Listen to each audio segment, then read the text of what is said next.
Hello guys, 11 বাস আপনারা দেখতেই পাচ্ছেন। আজকে আমরা মহাকাশের উদ্দেশ্যে রওনা দিয়ে দিলাম দুই ভাই।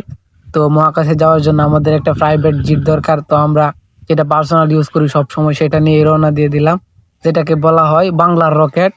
এটা নিয়ে আমরা মহাকাশের উদ্দেশ্যে রওনা দিলাম। এটা দিয়ে সহজেই বিজ্ঞানীদের কাছে পৌঁছা যাবে, সেই উদ্দেশ্যে আমরা রওনা দিয়ে দিলাম। তো আমাদের সামনে কিছু এলিয়েন হাঁটতেছে বা দাঁড়িয়ে আছে। পরে আমরা সামনে দিয়ে দ্রুত গতিতে বাংলার একটা রকেট তাড়াতাড়ি যাইতে থাকে, মনে হয় আর আঘাত হচ্ছে। পরে হ্যাঁ করতে থাকে, হ্যাঁ যেহেতু তাড়াতাড়ি যেতে থাকছে আমরা একটু তাড়াতাড়ি যাই। পরে ক্যামেরাটা আমার উপর ঘুরাইলাম, ঘুরাই দিই যে না সবকিছু ঠিকঠাকই আছে, চলতেছে বালাই। এরা মাইকুদে দেহা ওই রেগে আয় ফুসে বাসটা আইতাছে। এটার আর তাড়াতাড়ি দেওয়া রাশি আসে আমার বাড়ির উদ্দেশ্যে রওনা দিয়েছে। আমরা তো হগলে যাওয়ার উদ্দেশ্যে যাইতাছি।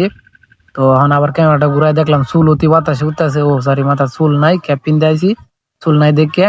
পরে কইতাছে কাছে ক্যামেরাটা সামনে হুজুর ঘুরা, আমারও দেখাই একটু আছে দেখাইতাছি। পরে আমি কাছে দেখ, আমিও আমারও দেখাই।